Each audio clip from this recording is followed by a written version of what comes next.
Assalamualaikum warahmatullahi wabarakatuh. Udah lama ya teman-teman aku nggak buat video karena aku menyibukkan diri aku. Kali ini aku mau buat video bareng teman aku. Aku akan interview dia karena alhamdulillah dia juga diterima sebagai dosen tetap di salah satu universitas negeri di Jawa Timur, tepatnya di Surabaya. Nanti aku akan undang dia, terus aku tanya-tanya dia, dan aku berharap teman-teman komen di bawah misalnya kalian pengen apa aja sih yang kita harus sharing buat buat gambaran kalian ketika kalian dihadapi dengan tes dosen tetap. Oke, welcome to the jungle. Ini teman aku namanya Arif. Nah, dia juga itu diterima sebagai dosen tetap di salah satu universitas negeri di Surabaya.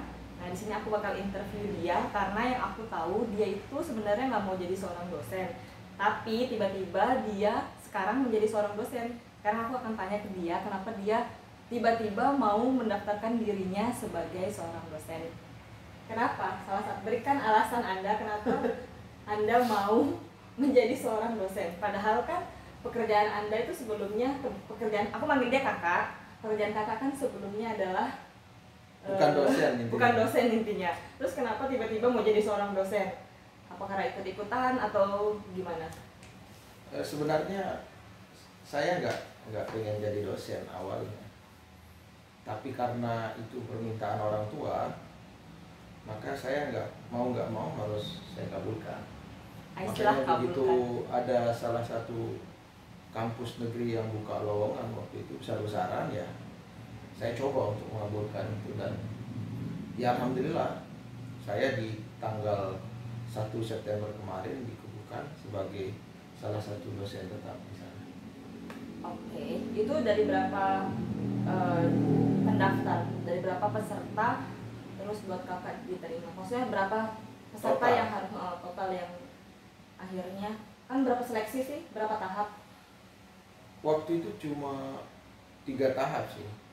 Jadi menurut informasi yang saya peroleh, waktu saya dikukuhkan itu secara online yang daftar itu sekitar 1.700 dari 25 prodi yang dibuka. Jadi kampus ini membuka lowongan dosen itu sekitar 80 orang yang dia cari. Nah, dari 1000 diambil berapa ratus? 1.700 dulu. Nah, setelah diseleksi, kan waktu itu kita walaupun misalnya sudah daftar online, kita harus ngirim berkas juga lewat pos. Nah, akhirnya diseleksi dulu siapa yang kira-kira memenuhi standar mereka. Lolos administrasi ya. Yang setelah diseleksi itu, yang lolos administrasi sekitar 440-an lebih lah. Kalau nggak salah sekitar segitu. Berarti dari 1000 lebih itu yang diambil 400, maksudnya lolos administrasi 1.700. Oh, 1.700 terus jadi 400. Iya. Terus tahap kedua? Nah, tahap kedua itu kami harus melalui proses seleksi kompetensi dasar. Kompetensi dasar. Iya. Secara tertulis atau online atau? Nah, ini karena COVID kan, ini awalnya bulan Maret itu di Surabaya belum booming ya. Isu COVID itu seperti apa. Nah, saya itu ingat betul kalau daftarnya itu sekitar di atas tanggal 6, karena tanggal 6 itu saya wisuda. Tanggal 6 Maret. 6 Maret. Nah, setelah di hari ulang tahun aku. Nah, setelah di tanggal 6 Maret itu 6 Maret ulang tahun apa, teman-teman? Saya ikuti prosesnya. Kemudian tesnya itu karena COVID ya, itu online. Jadi kami itu dikumpulkan di dalam satu grup WA. Kemudian dibagi kelompoknya. Nanti kami bisa akses, untuk tes itu kita bisa akses situs tersendiri. Berarti intinya tesnya online ya, Kak? Tesnya online, tapi kami juga harus diawasi. Diawasi lewat Google Meet. Jadi di samping berhadapan dengan laptop, waktu kita mau mulai tes itu juga diminta untuk perlihatkan depan, samping, kiri, kanan. Biar nggak ketahuan nyontek gitu. Ya, mungkin dikhawatirkan kalau misalnya nggak diawasi itu kan biasanya bisa tanya kan sama sebelah, siapa tahu ada yang bantuin saudaranya kan. Ya, makanya itu kan diawasi. Standar kampus. Nah, terus setelah tes online, tes tahap yang kedua ya kan, pertama itu administrasi, kedua tadi tes tertulis tapi dilakukan secara online. Nah, terus lolos kan ya? Iya, Nah, alhamdulillah saya lolos. Terus tes selanjutnya apa? Tes selanjutnya itu tes Micro teaching. wawancara bahasanya dan Oh, praktek. Jadi micro teaching lah. pengumumannya, praktek. iya makanya di pengumumannya itu tertulis wawancara dan praktek mengajar. Jadi dari total 440-an lebih tadi itu, yang dinyatakan berhak untuk ke tahap selanjutnya itu sekitar 124 orang. 124 orang. Dan untuk 25 prodi. 25 prodi dan diambil kalau nggak salah itu sekitar 80 dosen dari 25 prodi. Dan waktu itu di Fakultas Hukum, saya kan di Fakultas Hukum, yang diminta itu sekitar yang dibutuhkan maksud saya. Jadi yang akan diterima itu 4 orang. Oke. Jadi 4 orang dosen. Berarti administrasi, tes online, micro teaching, kemudian wawancara ya. Itu Wawancara dan micro teaching jadi sama, satu. oh, wawancara sama micro teaching jadi satu. Jadi satu. Oh, beda ya. Kalau pengalaman aku ya teman-teman, tes administrasi, tes tertulis, kemudian ada tes micro teaching. Setelah tes micro teaching ini lolos, baru aku tes wawancara, final wawancara. Iya. Sama rektor, sama dekan. Tapi waktu itu saya agak lama ya. Berapa durasinya? Dari kan kalau kakak kan micro teaching sama wawancara itu kan jadi satu. Kalau aku kan beda, pisah-pisah wawancara. Hari ini kemudian dinyatakan lolos, baru tes selanjutnya itu wawancara. Micro teaching kalau aku kurang lebih 1 jam, terus wawancara kurang lebih juga 1 jam. Enggak, yang saya mau jelaskan tadi itu sebenarnya ini dari pengumuman tentang perekrutan sampai dengan penerimaan kita. Artinya kita memang dinyatakan diterima itu. Saya nunggu itu dari bulan Maret hitungannya sampai bulan September. Nah, sama dong. Ya, lulusnya bulan Tapi Maret Agustus. Lulusnya Iya. bulan Maret. Maret, April, Mei, Juni, Juli, Agustus kan. Iya. Cuma 6 bulan aku loh, dari Desember teman-teman sampai bulan Juli baru aku dinyatakan diterima sebagai dosen. Setiap orang punya cobaan masing-masing. Memang begini, karena ini kondisi tidak bisa kita duga-duga, maka setiap proses itu jadi mundur semua jadwalnya. Benar. Padahal waktu itu seleksinya jelas di pengumuman itu. Cuma mereka juga nyatakan bahwa tes-tes yang akan dilaksanakan selanjutnya itu harus mengikuti informasi mengenai perkembangan COVID ini, baik di level daerah maupun di level nasional. Gitu. Oke, nanti buat buat pengalaman bagaimana pengalaman micro teachingnya, pengalaman wawancaranya, aku bakal buat video yang berbeda biar nggak kelamaan juga dan nggak kecampur-campur. Di sini aku cuman mau tanya sama dia, pengalaman dia, kenapa akhirnya dia memutuskan untuk menjadi seorang dosen, karena sebenarnya dia itu bukan tipe yang pengen jadi seorang dosen. Dia itu adalah pekerjaannya, dia itu kayak debate kayak gitu, aku nggak ngerti, aku nggak bisa nyebutin pekerjaan dia itu apa. Nah nanti kami akan buat video micro teaching dan wawancaranya, pengalaman dia itu di video yang berbeda ya teman-teman. Dan aku berharap teman-teman bisa komen di YouTube aku apa aja sih yang kalian pengen tahu dari kita, pengalaman kita. Semoga itu bisa jadi gambaran teman-teman buat ketika teman-teman tuh dihadapkan dengan tes perekrutan dosen tetap, ya nggak sih? Nah terus apa lagi yang mau kakak sharing buat teman-teman yang mungkin mereka pengen jadi seorang dosen juga, tapi nggak usah ceritain tentang bagaimana kakak micro teaching, finalnya apa aja, yang final interview apa aja yang ditanya, itu nggak usah, nanti kita buat video yang lain. Oke.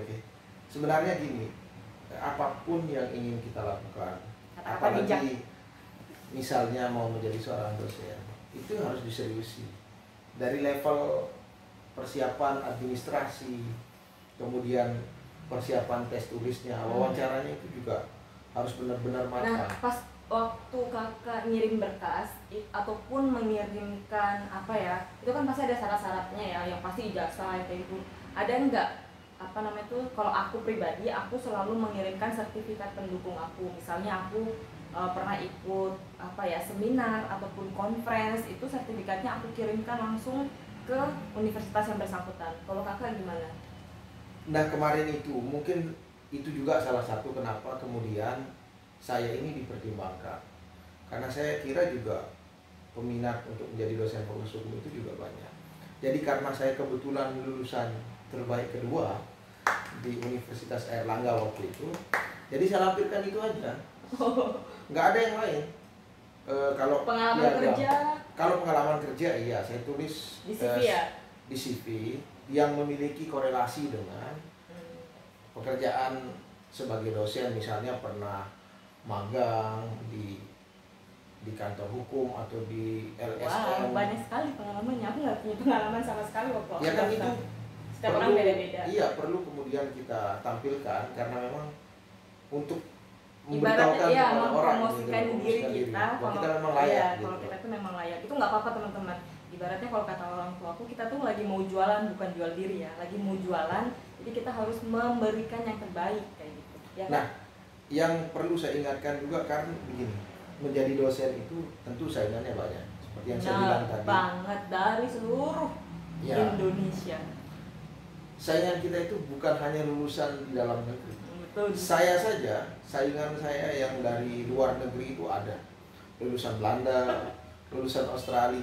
Tapi itu yang nggak boleh membuat kita surut, karena kita. Tapi ada feeling down nggak sih pas udah tahu, LLM, kalau misalnya hukum luar negeri itu kan LLM ya, itu langsung down nggak? Kan kalau saya terbiasa dengan persaingan ya, jadi saya anggap itu justru menjadi motivasi saya. Kalau misalnya lulusan luar negeri aja menginginkan di posisi itu, berarti saya juga harus mempersiapkan diri. Artinya posisi itu juga dikejar-kejar oleh banyak orang. Iya benar. Nah, sebenarnya mau lulus dimanapun, tetap yang menjadi pertimbangan itu adalah kapasitas kita. Jadi nanti yang diadu itu adalah sejauh mana dia punya kompetensi di bidangnya. Nah itu tadi kenapa CV-nya perlu dituliskan. Walaupun dia lulusan negeri tapi dia nggak punya pengalaman. Nah nanti kan dilihat juga pertimbangan. Nah plus minusnya ini yang dibandingkan. Kemudian barulah ditetapkan siapa yang lebih layak. Nah bagi saya sebenarnya yang ingin saya ingatkan itu kepada siapapun, rekan-rekan semua atau kawan-kawan semua yang ingin menjadi dosen, jangan pernah patah semangat seolah-olah bahwa kita lulusan dalam negeri ini akan kalah dosen. Enggak. Saya kira juga teman-teman lulusan luar negeri juga merasakan hal yang sama, karena setiap orang itu punya potensinya masing-masing, plus minusnya, dan kita nggak tahu bagian mana yang nantinya akan dipertimbangkan. Iya benar-benar. Pokoknya kita nggak boleh pesimis, terus aja maju gitu kan. Iya. Pokoknya kita nggak tahu rezeki kita, karena setiap orang tuh pasti punya kesempatannya di waktu yang tepat. Terus sekarang udah mulai ngajar belum? Masih belum. Terus? Jadi karena jadwal itu sudah udah diplot jauh ya? Sebelumnya udah diplot. Jadi kami diminta untuk belajar di dosen-dosen senior. Berarti tidur aja dapat gaji. Dicangkokkan istilahnya. Jadi kami nanti lihat gimana cara ngajar karena nggak ada pengalaman. Tetapi kalaupun ngajar per hari ini diminta ngajar, kami juga harus siap karena iya, betul. Konsekuensi kita jadi dosen, jadi dosen itu kadang kita ini bidangnya spesifikasinya misalnya kayak dia hukum pidana. Tapi kalau udah jadi dosen itu kita nggak bisa ngajar fokus sama hukum pidana. Biasanya ya mau nggak mau kamu harus ngajar hukum bisnis. Kayak aku dapat jatah hukum bisnis kayak gitu. Kamu juga harus ngajar hukum-hukum yang lain. Jadi dosen itu ya dianggap tahu oleh mahasiswanya seperti itu. Betul? Nah, betul. Itu juga yang mendasari saya kenapa kemudian di samping permintaan orang tua, salah satu kelebihan dosen itu adalah ya kita itu harus terus belajar. Benar banget. Karena sebagai konsekuensi kita menjadi pendidik itu adalah kita harus lebih tahu dari yang kita ajarkan. Sebenarnya bukan mereka itu nggak tahu, tapi karena kita duluan yang belajar. Kalaupun mereka duluan yang belajar, pasti mereka juga akan tahu. Iya. Nah, setidaknya kita arahkan. Iya. Kita arahkan. Ya memang berat sih. Tapi banyak orang yang mengatakan bahwa menjadi dosen dan berbagi ilmu seperti itu adalah suatu pekerjaan yang berkah. Amin. Jadi nggak bisa kemudian dilihat dari sisi materi, jangan. Kalau kita udah bicara berkah, itu lain lagi ceritanya kan. Benar. Nah saya itu juga pertimbangan saya. Berarti belum pernah merasakan buat RPS ya? Kan saya juga gini, segala kemungkinan waktu itu saya coba untuk antisipasi, termasuk misalnya dalam proses wawancara. Maka dari itu saya juga nanya ke teman-teman saya yang sudah jadi dosen, kira-kira kalau misalnya kita mau tes wawancara dan sebagainya, ditanya nggak RPS, saya juga tanyakan itu semua lah. Dan saya tahu dari teman RPS itu seperti apa. Saya minta RPS-nya. Bagi teman-teman saya yang sudah pernah jadi dosen, saya minta RPS-nya. Terus kan kalau misalnya kita mau daftar mau menjadikan diri kita ini sebagai seorang dosen, pastinya kan kita selalu tanya informasi ke banyak orang, ke teman-teman yang pastinya teman-teman kita yang udah kerja jadi dosen duluan, ya kan, pasti mereka tuh cerita dosen tuh harus buat penelitian, harus buat RPS, harus buat borang segala macam. Pernah nggak sih terbesit di dalam hati, aduh mundur deh, kayaknya nggak mau lah jadi seorang dosen, ribet, susah kayak gitu? Pernah nggak sih? Jujur aku pribadi pernah kayak, aduh aku nggak mau lah jadi dosen kayak gitu, kok susah ya, harus meneliti, harus ini, harus S3 kayak gitu. Pernah nggak sih terbesit nggak mau deh jadi dosen? Saya pernah sebenarnya, karena saya mikir kok gini gitu. Hidup sudah harus mulai tertib kan. Iya, sudah harus absen. Terus ada namanya beban kinerja dosen. Nah, kami udah dijelaskan itu. Jadi kita harus laporkan capek apa yang kita lakukan, apa yang akan kita lakukan, apa yang kita lakukan juga ada presensi hariannya nanti. Jadi kadang seperti terlalu terjadwal hidup kita ini kan. Benar. Jam segini sudah harus jam segini sudah harus absen. Tapi lama-lama ya udah, konsekuensi dari pilihan itu ya lama-lama terbiasa dan kita anggap sebagai hal yang wajar. Nah tadi itu mengenai tridharma perguruan tinggi, ribet penelitian dan sebagainya. Ada penelitian dan segala macam. Itu resiko ketika kita menjadi pengajar. Jadi kalau mau pinter ya harus meneliti. Kalau mau ngabdi ya harus meneliti, karena bukan hanya kita harus terjun langsung ke masyarakat yang dikatakan sebagai pengabdian terhadap masyarakat.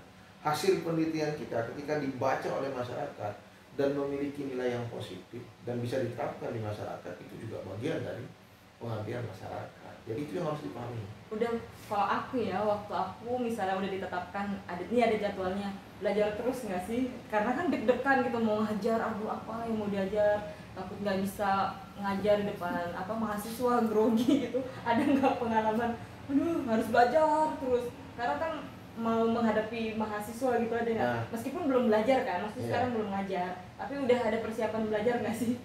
Saya termasuk orang yang bisa dikatakan perfeksionis lah. Jadi sebelum mengajar apa yang akan saya ajarkan itu saya harus baca ulang. Jadi kemungkinan yang akan ditanyakan oleh orang itu juga harus saya pelajari. Nah, masalah grogi tadi itu pasti ada sebenarnya.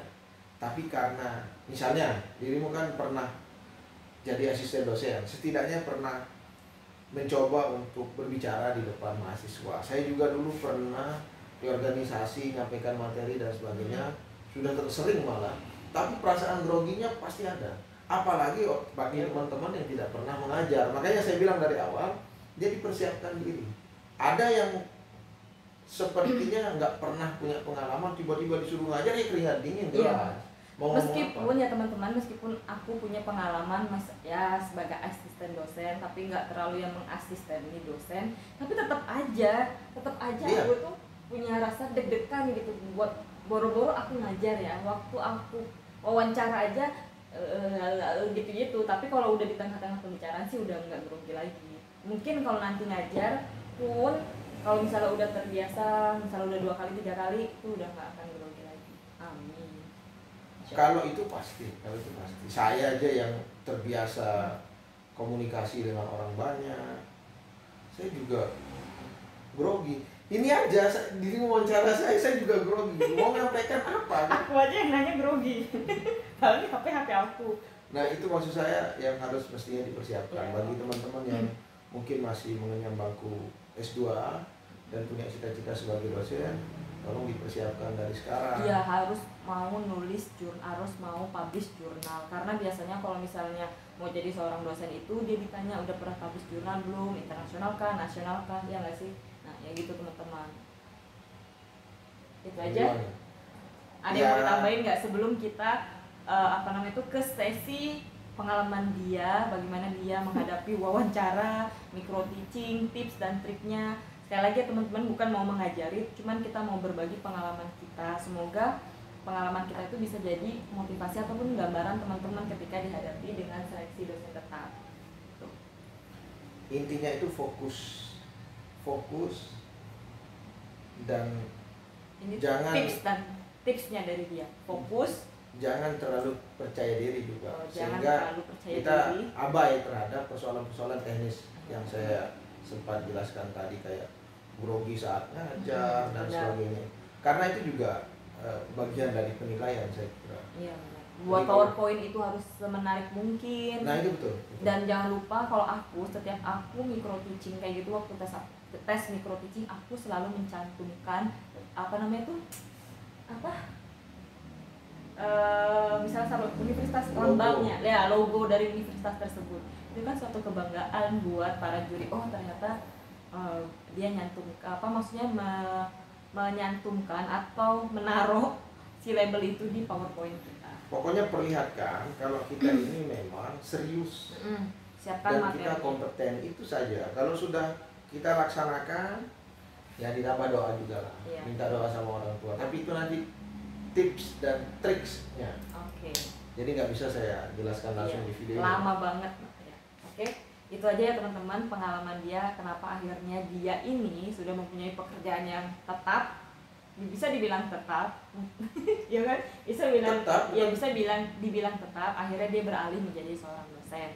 Nah nanti di video selanjutnya itu aku akan sharing ke teman-teman bagaimana dia menghadapi tes micro teaching atau tes mengajar dan final interview.